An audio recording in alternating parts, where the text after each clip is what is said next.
Dixit Dominus, Domino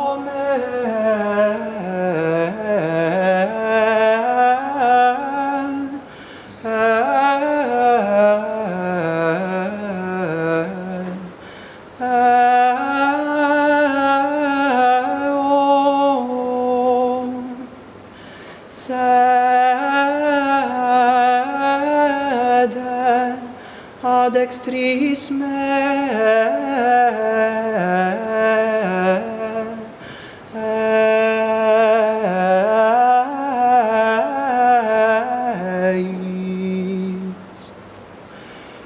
Donec ponam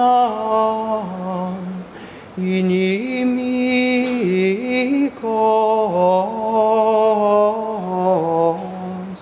tuos.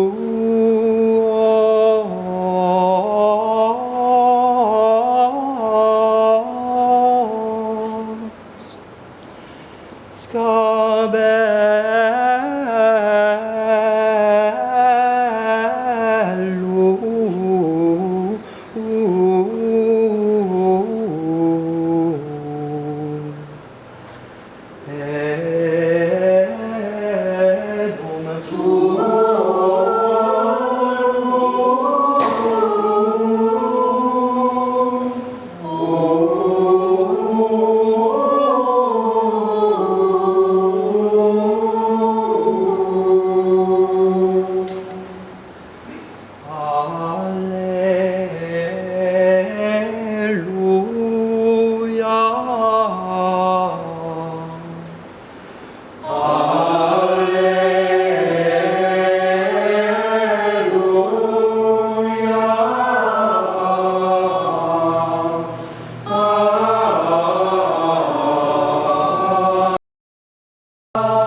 invitat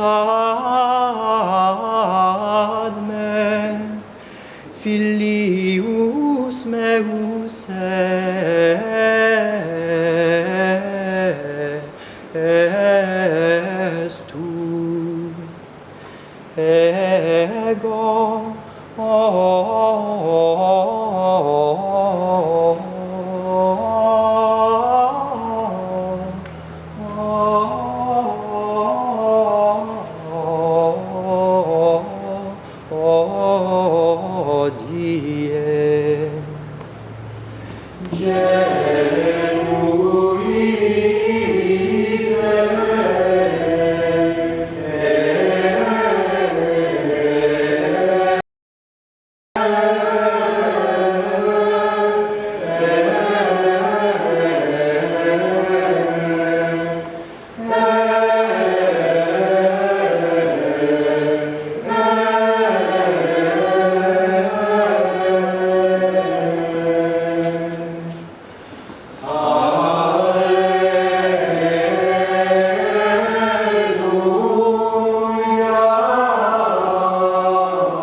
Gloria tibi, Domine.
propositum in praeservio.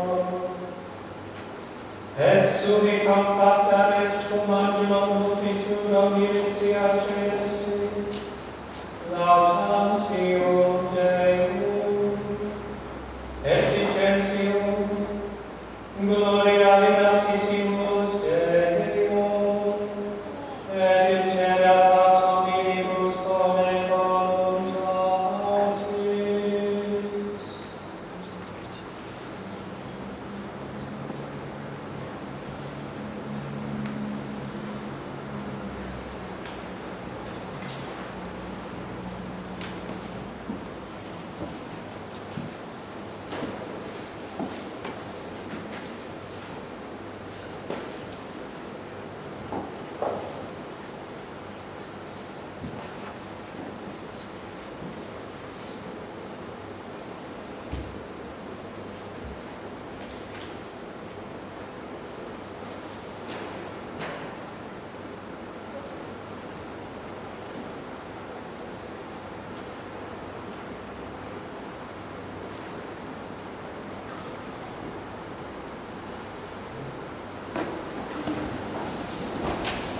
The collectors to take up the collection now, please. There's just one collection tonight at Mass for the support of the parish.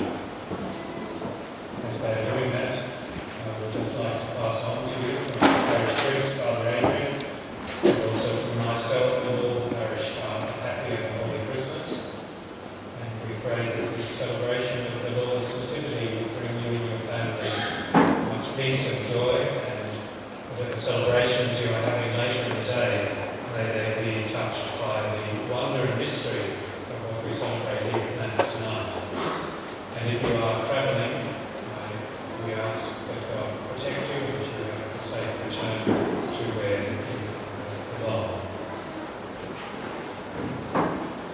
The other announcement I wish to make tonight is that yesterday, Christmas Eve, earlier in the day, the Archbishop signed the decree which brings into existence the Brisbane Oratory in formation. So we finally have our formal erection as an oratory in formation.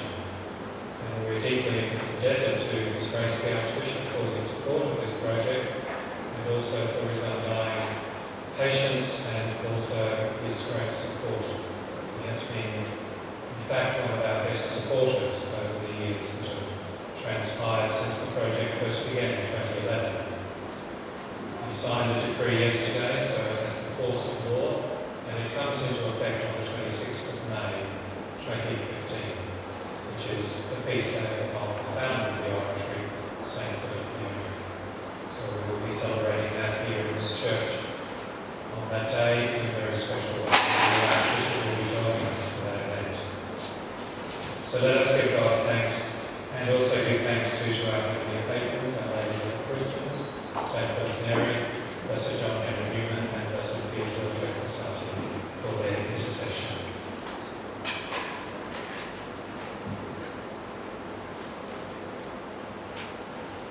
Often we hear the expression, the Christmas story, or the story of Christmas.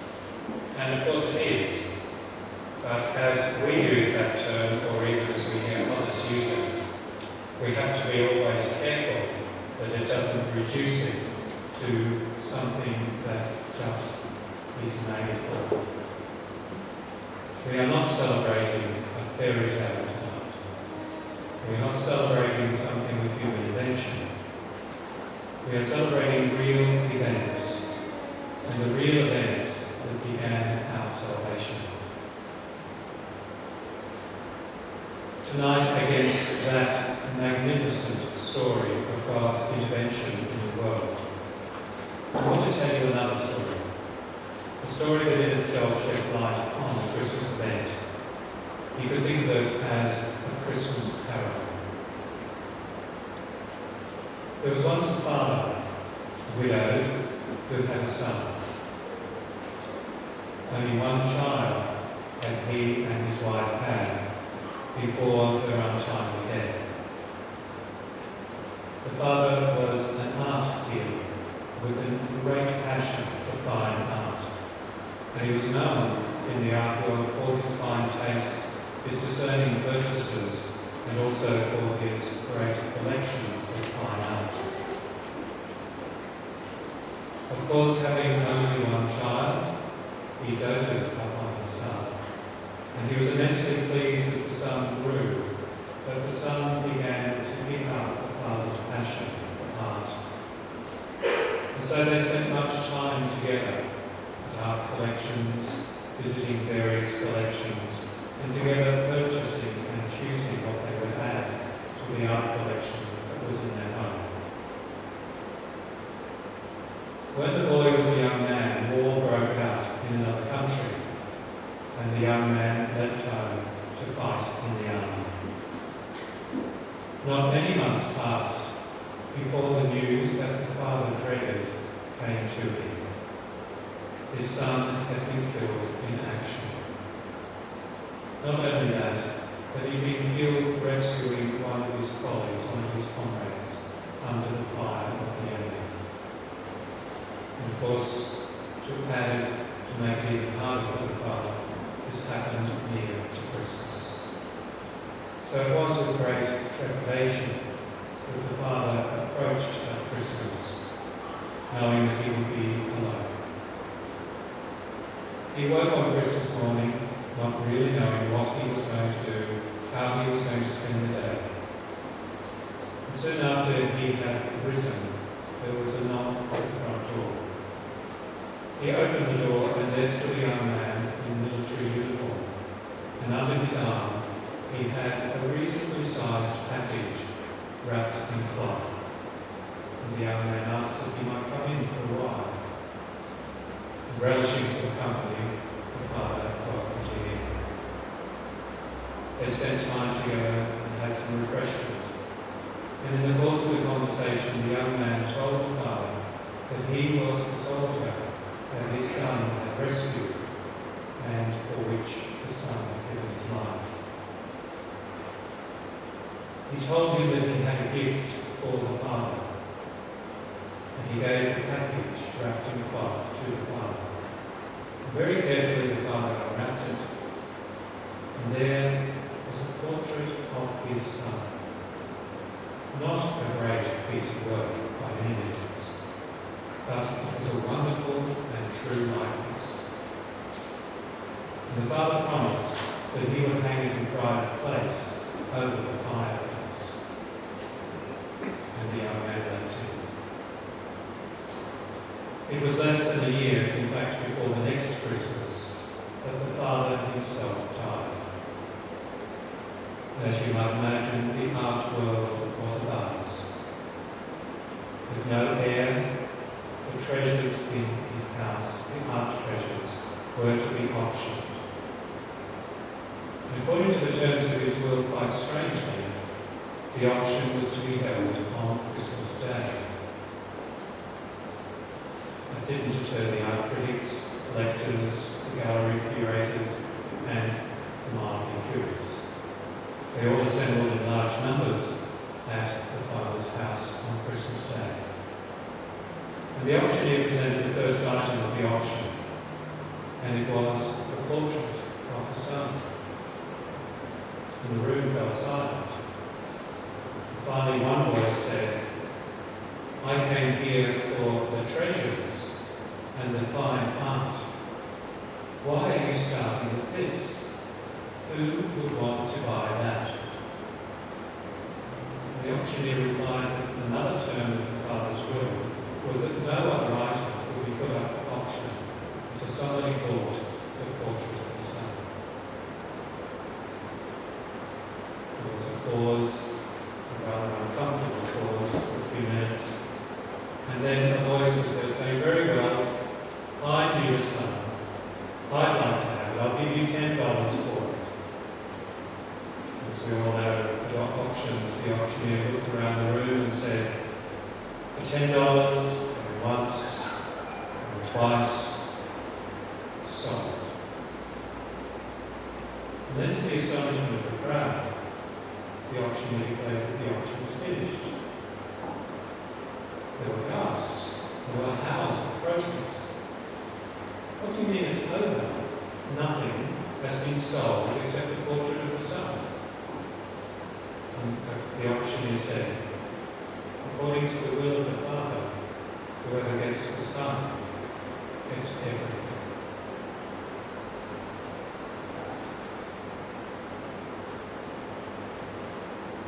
Brothers and sisters, God has offered us everything. Through Christ, God comes into our lives to invite us to come into His life so that we can follow the Son all the way to heaven. God, who is all-powerful and all-knowing, could have chosen to save us in any way He wished, but He chose to do it quietly. He chose to do it by becoming an infant wrapped in swaddling clothes and laid in